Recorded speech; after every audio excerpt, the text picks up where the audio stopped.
Can I say you had 3 dates that weekend? That guy set up 3 times that weekend, so. Yeah. But she ended up with the best one out of all 3 of those dates, for sure. Yeah. Well, I am so glad you are here today. I'm so excited for today and to see what God has planned for today. It's going to be amazing.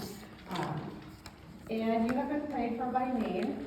So if I come up to you and ask you, like, are you so-and-so, or what's your last name, it's because I prayed over you multiple times, and so have some of my friends. So just know that you guys have been prayed for by name. If you just showed up today, sorry.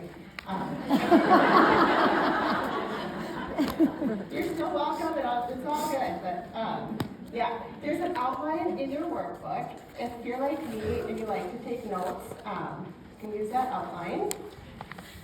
But I am so excited to learn about faith with you today. And one area of my life that takes a lot of faith is the area of directions. Maybe some of you can relate. And maybe some of you have seen one of these before. Raise your hand if you know what one of these is. Okay, no, keep your hands up. Raise your hand if you have actually ever used a printed map to get somewhere. Wow. Okay. Now keep them up. Keep your hand up if you have used a printed map to get somewhere this year, in 2022. There's a few of you out there. All right. Thank you. You can put your hands down. There's no special prize for that or anything. But I just kind of wanted to know like what kind of crowd I'm dealing with, so that's very helpful now. Thank you. All right. Well, I remember having to use one of these little numbers, actually one of these big numbers, to get places. And I'd find my house on here, and then I'd figure out, okay, where am I going, and what roads am I taking, and write them out, and have to figure that out. And usually I would get lost at least once along that trip and have to stop at a gas station to ask for directions. I don't know if anyone remembers doing that, but that was fun. Those poor gas station attendants saw me coming and they probably hid. And how about the way that we used to give directions? I don't know if anyone can relate to this, but for me it was something like this. Okay, go into Monticello, turn right by the Dairy Queen, because it always started at the Dairy Queen, right? For me anyway. Drive 2 miles until you see a cornfield, right? When the cornfield ends, take a left. Then go 1 mile, and then keep going until you see the house with the 3 fake deer. Take a right, and then go 6 miles. And how did we know it was 6 miles? Because we had to actually look at the odometer and follow that to see, okay, yep, all right, 6 miles. And then you'll see that farm with the 3 red silos. We're the house on the left after that. But if you've gone to the farm with the smiley face, you've gone too far. Remember, there's always something at the end that, oh, if you hit that, you've gone too far. But now we have a different kind of a map, and it's an app on our phones. And, oh, I don't think I have a picture of that, but I use a little one. I don't know if it's Google or what, but that picture didn't show up, right, Terry? Right. Okay. So, picture it in your mind, that app on your phone. And that has seriously opened up a whole new world of travel for me. Because all I have to do is punch in my address in that little search bar, and I look, and then I see, oh, there's 3 different ways I can get there, pick the best one, and off I go. And I just have faith that I'm going to get to my intended destination. So you could call following this map app an oversimplified example of faith. Because by using it, I'm believing in something I can't see. I'm just having faith that I'm going to get to that destination.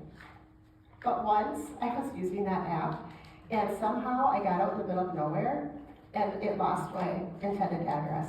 And you can imagine, since I'm directionally challenged, how scared I was. And somehow I must have found a gas station to stop and ask where I was going, but I was panicked. And that experience reminded me that it is extremely important where we place our faith. Because I know that that map app is going to get me where I'm going most of the time, but occasionally it's going to fail me. Just like people are going to fail me. Because there isn't one person on this earth who is going to be there for me 100% of the time.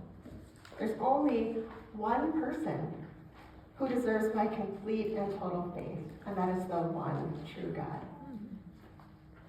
He will never leave us or forsake us. He will always be right beside us. He'll be our rock and our refuge. And he's going to be our guide because he is the ultimate map app. He will never leave us somewhere that is outside of his plan. So we must place our faith in the only one who is completely trustworthy. God is the only one who is completely trustworthy. And in Jeremiah 31:3, it says, "The Lord appeared to us in the past, saying, I have loved you with an everlasting love, and I have drawn you in with unfailing kindness." Everlasting and unfailing. And ladies, he is trustworthy because he loves us. And 1 Timothy 2:4 says, God wants all people to be saved and to come to a knowledge of the truth. He loves us so much that he wants every single human to know him and to know his son Jesus and to have a personal relationship with him. And I just love what our theme verse says about God. Psalms 145:13 says, "The Lord is trustworthy in all he promises and faithful in all he does." And I don't know about you, but I learn better when I write things out and when I say things out loud. So let's read this theme verse together. The Lord is trustworthy in all he promises and faithful in all he does. And now I want you to circle in that verse the 2 times the word all is in there. Because God is not trustworthy some of the time. He's not trustworthy most of the time. He is trustworthy and faithful all of the time. And in this past year, I've written a book about faith, and I've helped plan this conference where faith is our theme. And someone said to me, "You must really know a lot about faith." And I thought, I should. But I still feel like I just know this tiny bit about faith, and I still have so much to learn. But during this session, I want to share with you some things that God has taught me this year about faith. So some things I've learned about faith. The first one is that faith is essential to our daily walk with Christ. Ladies, faith is extremely important to God, so much so that Hebrews 11:6 says, "And without faith it is impossible to please God. Because anyone who comes to him must believe that he exists and that he rewards those who earnestly seek him." So it's essential that we have faith in order to please God. And in John 11:25 it says, Jesus says, "I am the resurrection and the life. The one who believes or puts their trust or puts their faith in me will live, even though they die." So by believing in Jesus, we put our faith in him and in his plan for our lives. And something else I have learned is that faith requires obedience. Now there's some instances in our lives where our sole job is to pray and just trust that God is going to move in that situation. But more often than not, God requires us to get off of our butts and do something. It's not easy, but obedience is a necessary part of living a life of faith. So something I like that I heard Louis Giglio say on a podcast about obedience is, God isn't interested in giving you a map, but he's interested in you taking a step. So I want to share a couple examples in my life of when God has asked me to take a step and obey him. And in these examples, God didn't give me a map. He just asked me to take a step in faith. The first one was homeschooling. I felt God asking me to do this the year when Shaylin was in 3rd grade and Caleb was in 5th grade. And it was like this gentle nudge for a while, and then Shaylin started doing something where the kids would get on the bus, I'd look out the window and watch them get on the bus, they'd line up with their friends, and there they go, and Shaylin would, have a backpack, walking up there, take a step, and then back into the house.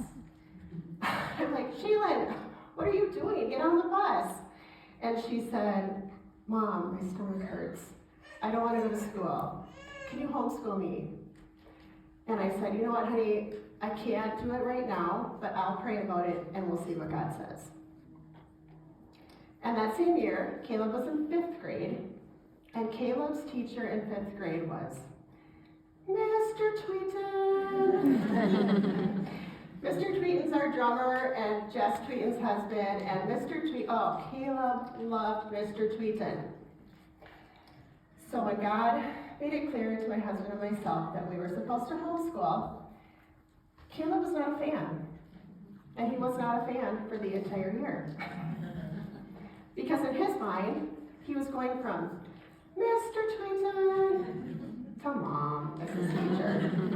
And he wasn't wrong, because I struggled too. I honestly struggled to be a homeschool teacher because I just felt inadequate. But I just loved having Kristen as a mentor for homeschooling, and I had a great homeschool co-op, so that was wonderful. And I just remember having a talk with Caleb and just telling him, Caleb, I know you're not happy right now. You make it pretty obvious. But I have to be obedient to what God is telling me to do. So those turned out to be some challenging years, but God honored my obedience. And we did get to do some fun things. We got to go on some fun trips. We went to Washington, D.C. and Virginia and had a bunch of history stuff on that trip. And then we also had the homeschool trip we took to Las Vegas. Yep, you heard me right. I took our kids to Las Vegas on a homeschool field trip. You're thinking, what kind of an idiot does that? This idiot. Follow my faulty logic, if you will. My parents live in Arizona, so we could fly to Arizona, visit my parents, and then my kids could write a research paper on the Hoover Dam, right? And then we'll just drive to the Hoover Dam, and somewhere along the line, I had looked up online about places to stay that's near the Hoover Dam. Las Vegas popped up, and one of the websites said it was family friendly in certain areas. It wasn't. Yeah, so that was interesting, but it gives my kids something to tease me about to this day. And Caleb eventually did see God's hand in those homeschooling years. Another time God called me to be obedient was when he asked my husband and me to step out in faith and leave our church.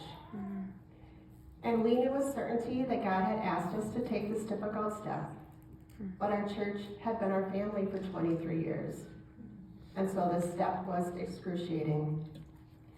That was a very sad time for us, but we had to obey what God was telling us to do. And during those days and those couple of years afterward, I was very lonely. And ladies, sometimes taking a step of faith is lonely. And maybe you can relate to that. But God never once left my side during those lonely days. And he will be right there beside you when you're obedient as well. And even if you have delayed obedience, right? Sometimes we have that. God can work with that. So I've shared this before, but about 6.5 years ago, God put this idea in my heart. And it wasn't just an idea, it was more of like a mandate, but to put on a conference for women and teen girls. And so what did I do? I ignored it. And I pushed it aside. aside and I thought, maybe if I can just shove it down, I won't have to do it. No. I did finally start planning for the conference, but I took so long to do it that I just made it hard on myself. And God could work with that because the first conference happened, but I made it difficult by waiting so long to plan. So don't make things harder on yourself. Don't be an idiot like me. When God is telling you to do something, obey right away. And another thing God has shown me this year is that He does not require a specific amount of faith from us. Isn't that good? Do you have just the teeniest, tiniest bit of faith? The Bible talks about having faith the size of a mustard seed. Matthew 17:20 says, "Truly, I tell you, if you have faith the size of a mustard seed, you can say to this mountain, 'Move from here,' and it will move. And nothing will be impossible for you." Okay, so I brought another visual aid here. You can tell I'm back from the old school days of you had to bring visual aids.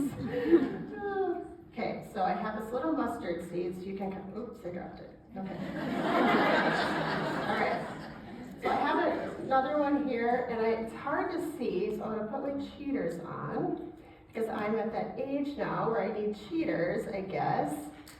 So I'm coming up on a milestone birthday this year, and it's not, I'm not going to tell you what it is. It's not 40, it's not 60. Fine, I'll tell you, it's 39. So anyway, I have to use cheaters now, but this is like the teeniest, tiniest bit of faith that you can have. And you know what? God can work with that, can't He? He can work with any size amount of faith that we have to give Him. He wants to work with that. He wants to take your tiny little mustard seed and blow it up and to show off and show up for you. I used to beat myself up about this.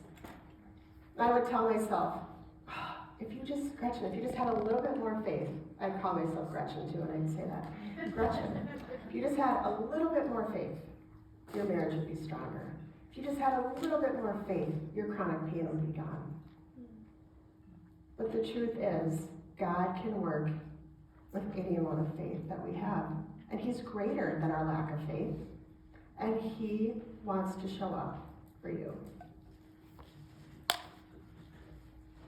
Something else I've learned, and this is the hardest thing I've had to learn, is that living a life of faith means daily relinquishing the control I think I have to the only one who is completely trustworthy.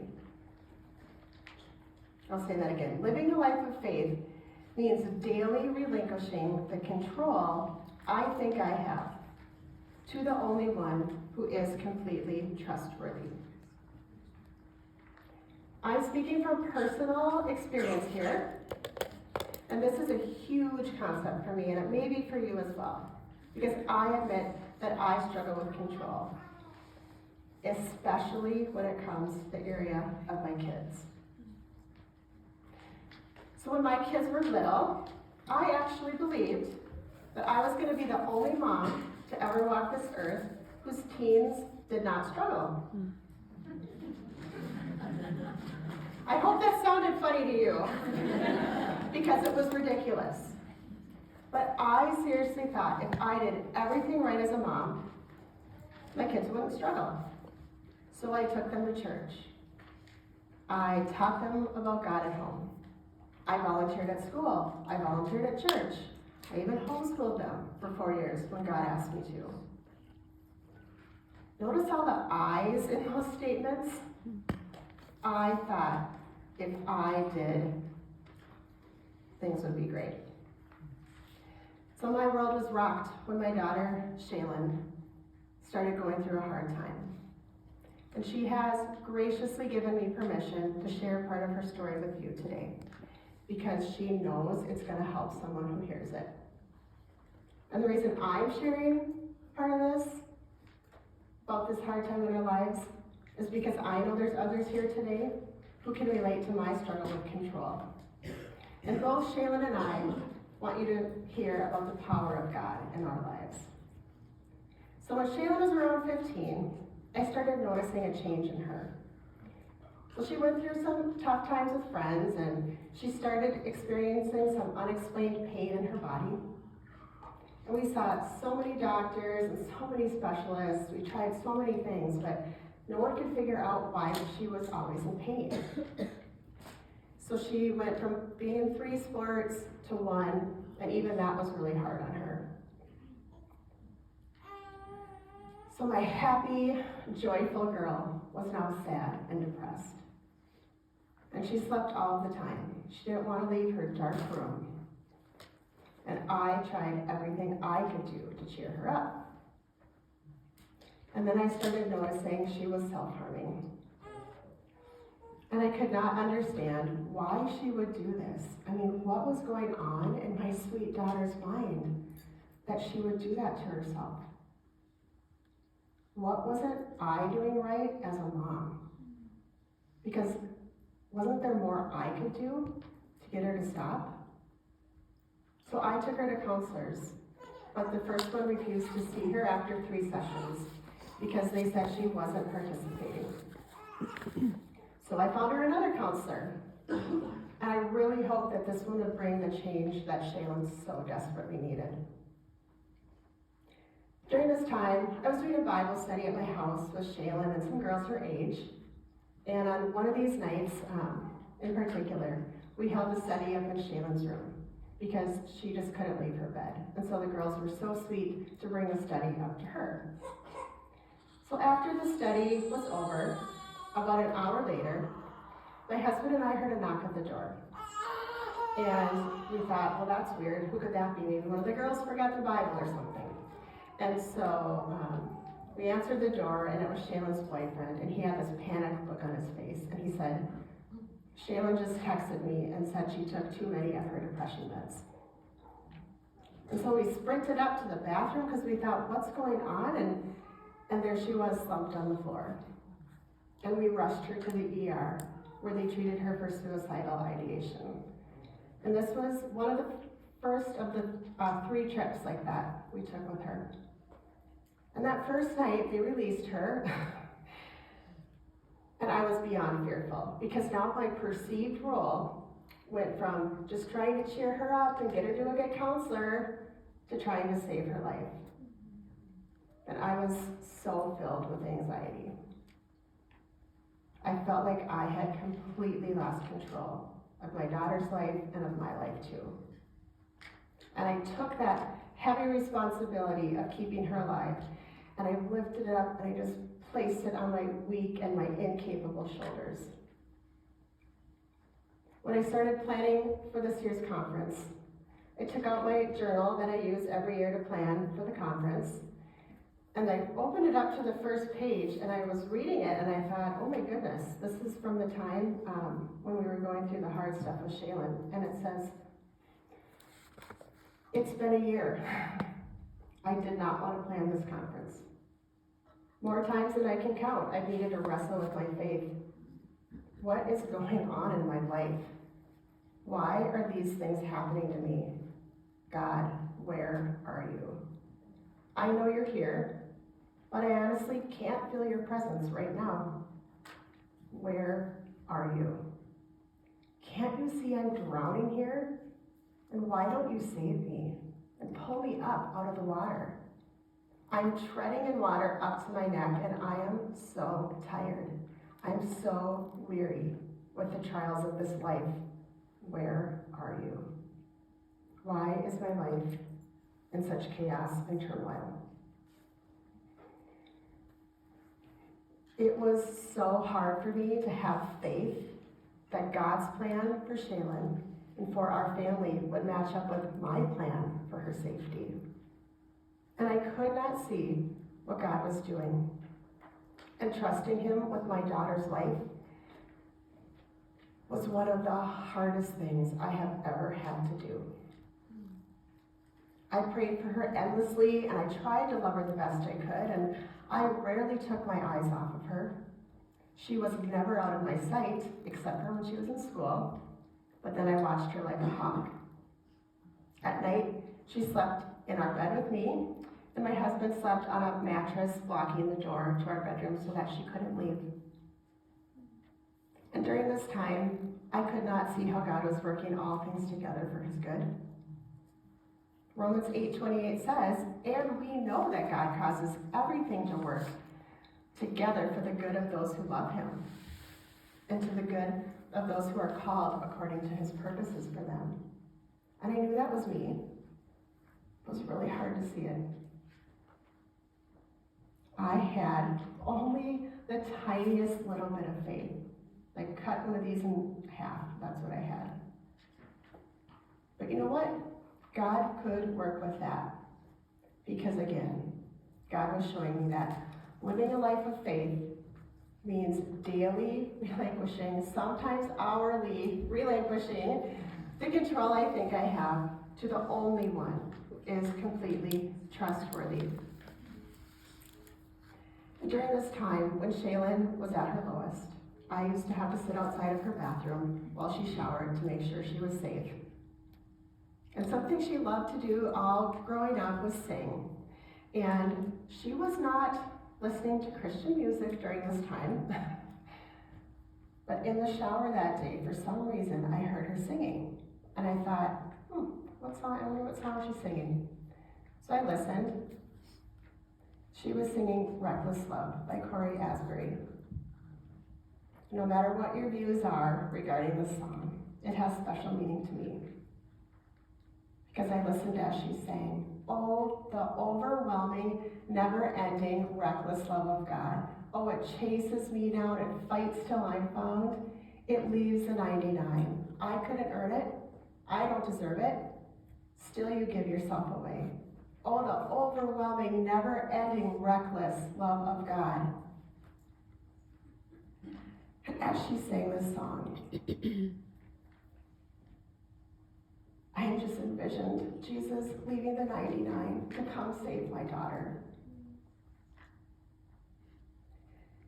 And to me, it was a message from God that he was never going to leave Shaylin. And he was going to use any means necessary to reach her. I even prayed that sometimes, and that was a hard prayer. Lord, use any means necessary to reach her. Do you know how much comfort and peace that brought me as I sat outside that bathroom feeling helpless and hopeless, to know that God was fighting for my girl? And as I sat there outside her door listening to her sing, I was bawling. Because ladies, she wasn't just singing it, she was belting it out. And God, just in his grace, gave me this message of hope. Hope that Jesus, who wants every single person to be saved and to be healed and to be whole, was going to do a work in her life, and that she would be open to that work. I had a hard time envisioning how my sweet, carefree, fun-loving daughter would ever come back to us. But I was looking at our situation through faulty human eyes. I didn't lose faith in God during that time, but our situation did seem very hopeless. However, we know the truth, right? That nothing is hopeless with God. He is trustworthy in the good and in the bad times in life. And ladies, God took that tiny little mustard seed of faith, and he watered it, and he brought it sunshine, and it grew taller as I kept relinquishing that perceived control over to him. And when Shaylin's new counselor found out how we were living, she sent us to the ER again, and she said, don't leave there until you get a bed for inpatient treatment. I don't care how long it takes, you have to just wait there.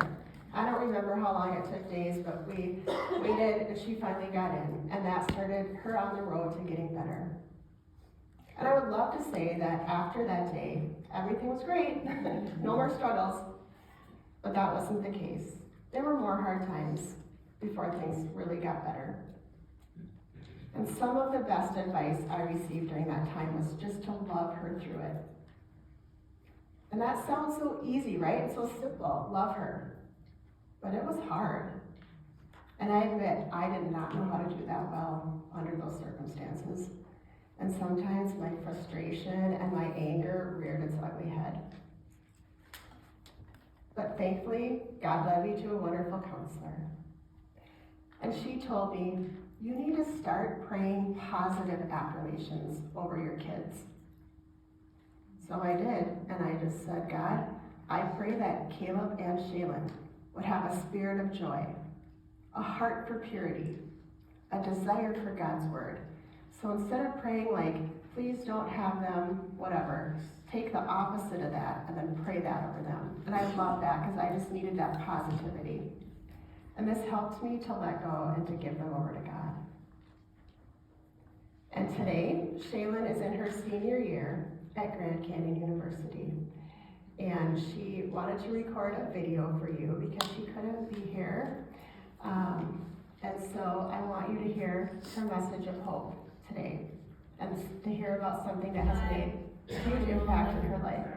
Okay, go ahead. It starts really quick, so sorry. Hi, I'm Shaylin Cornwall, I'm Gretchen's daughter.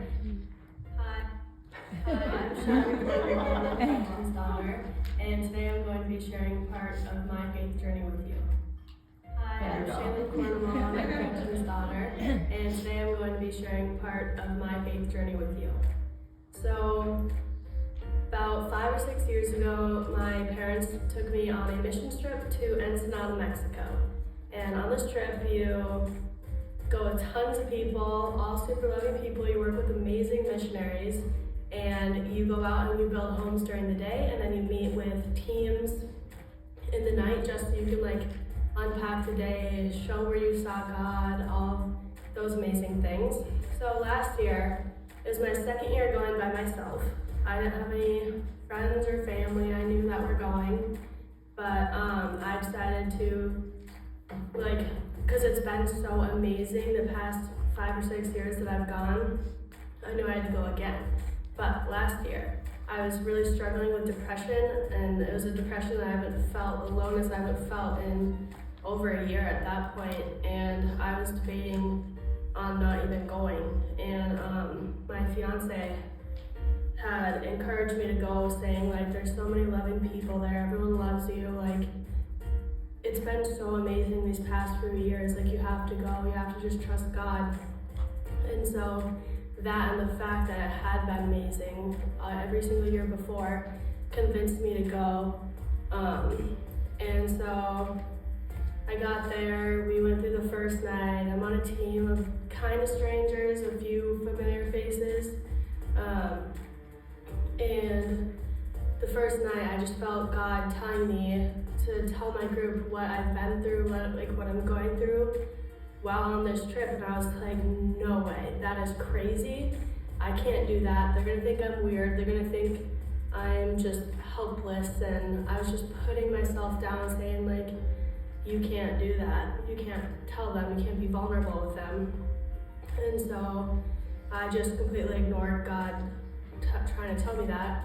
And so the next night, we had another amazing day, and then the next night at our team's debrief, we did the same thing, and I was last on talking. And I just felt God tell me, you gotta tell him tonight, everything I told you last night, you should tell him right now, and I'm giving you this time of everyone else talking before you to prepare. So I was debating the entire time. I had maybe 30 minutes to think about what I was gonna say. And I kind of it got to my turn, I just told them everything I've been dealing with. I said I didn't even come on this trip because I was so depressed, and I felt like I wouldn't be any help to anyone. And I said, God's just been telling me to tell you guys this, what I'm struggling with tonight. And I wasn't even done talking. It was 2 or 3 minutes into my talking that everyone on the entire team came up and just hugged me separately. And I just felt so much support from them. And overall, I was very, very glad that I told them and that they were there for me, because I did listen to God, and God did reward me for that. And so the next morning, we went, and one of the missionaries gave a little talk before our last day, serving everybody. And in the talk, he looked right at me and said, God is always with you. Like, God will never leave you. And it felt like it was God talking to me through him. And I will never shake that feeling of that awe of just knowing God needed me to hear that after last night. So there God was showing himself to me again. So we get to that night, and it's the final debrief of everyone on the entire trip who came. There's usually over 100. We're sitting in a huge circle, and the entire time I felt God just telling me, go ask Todd and Brian, the group leaders, to pray for you. Go ask them just to pray for you. You need prayer, and I'm not going to tell you what it's for, but I need you to do this. So I went up to them, and after God had shown me so much already, I was way less hesitant. And that night, God healed me from my depression through Todd and Brian's prayer. And it was the most amazing feeling, knowing I'll never have to struggle with that again.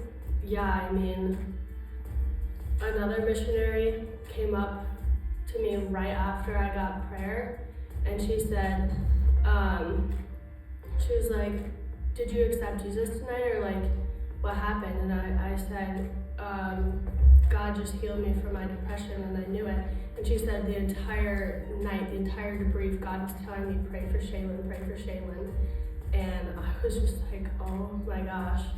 It was so crazy. And that whole situation, everything that happened in Mexico, will, for one, lead me to go there every single year that I possibly can. And for two, it's helped me grow so much in my faith journey, just knowing what God did for me. Even when I thought it was such a big deal, God was I'm going to give you something bigger than that. And it was just so rewarding. So, yep, that's part of my faith journey.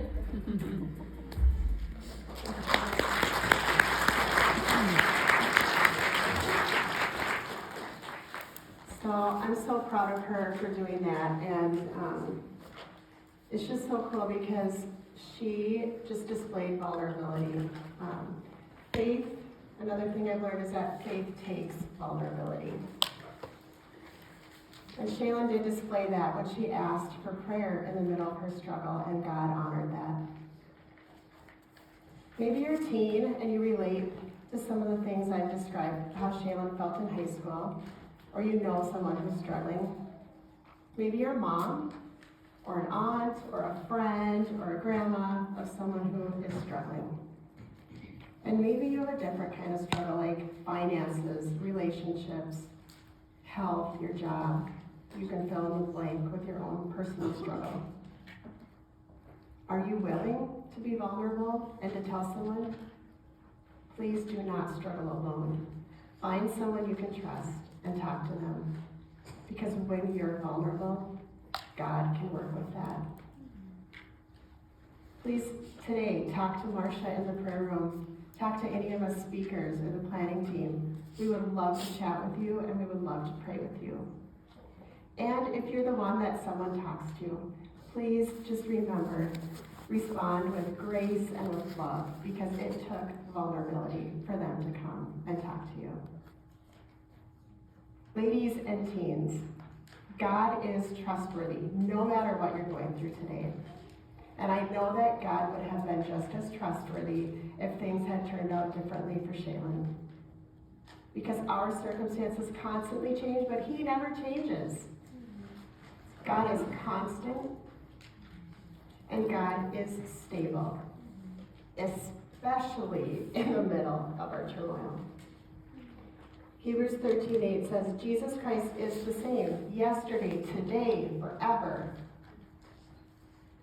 If I was given the choice beforehand, I don't think I would have chosen to go through those hard years with Shaylin or the other situations I shared with you.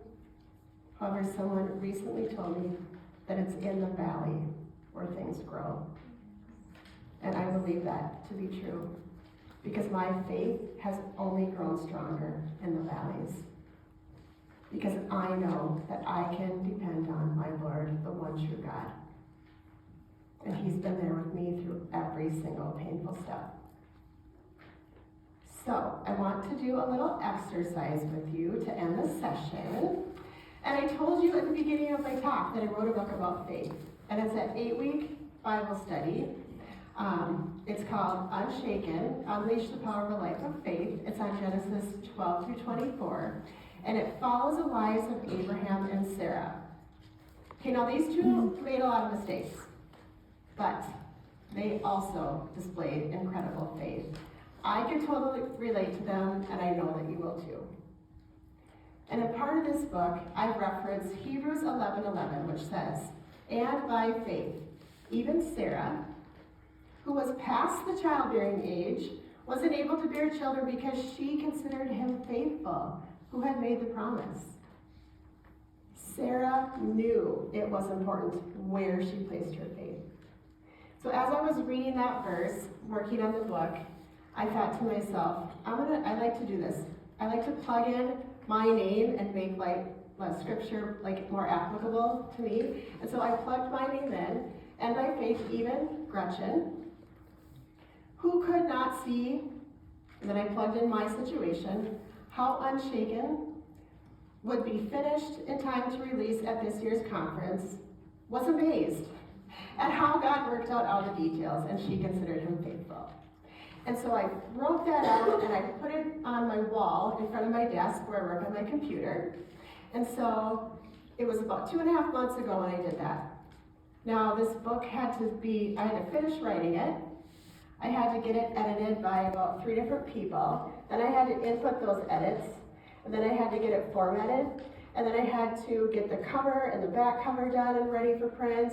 And then I also had to send it out to get printed. And in this day and age, you just never know what is going to happen when you do something like that. So, 2.5 months to do all of that, there was really no way that should have happened. But God is faithful, because here they are. And they even arrived a few weeks early, if you can believe it, because God knows I don't like stress. So as a special gift to me, they arrived even a few weeks early. Could not believe it. Okay, now it's your turn. In your outline, write your name in the first blank, and by faith, even you. And then I want you to write in the next blank, a situation that seems impossible to you right now. Maybe something came to your mind as I was talking. Maybe it's an area where you really need to trust God, and maybe take a step of faith. Maybe it's relationship, financial struggles, health struggles, whatever it is. Are you willing to commit today to trust God and to give up your perceived control? I just thought of this now. Maybe you could even cut it out and put it where you can see it. And then just claim that as, I'm having faith that God is going to work this out. And as you know, we always want you to leave here with tools to use after the conference, because I know what it's like. You go to conferences and you have a great time and you learn a lot, and then you go home. Maybe the minute you walk in the door, you're back into your regular life, and that can be stressful. So we want you to leave here with tools to help you. And last year, we were able to give everyone a copy of the first book in that series, the study of Genesis 1 through 11, Undeniable, Uncover Who God Is and Why We Can Trust Him. And this year, Grace for Today Ministries has received a special donation, and we're excited to be able to tell you that we are able to give each one of you a copy of my new book, Unshaken. So that's a special gift to you. On your way out, as you go out to lunch, you can just pick up one per person. And both of these books are great books. They're great books. Listen to me, I'm like my own infomercial. I was going to say, They're great books to use if you have never done a Bible study before. You could do this book. If you have done a Bible study before, and if you've done 500 Bible studies, you will still learn something from these because it is truth from God's Word. So, they're 8-week studies. Each week has 5 days of homework, so they're totally doable. You can do them with your daughter, you can do them with your friend, with a group, or by yourself. And additional books are available out at my table back there today for $10. And last year, I asked that everyone who received a copy of Undeniable, if they could go online and review it. And out of 130 people, I would love to thank the 9 of you that did that.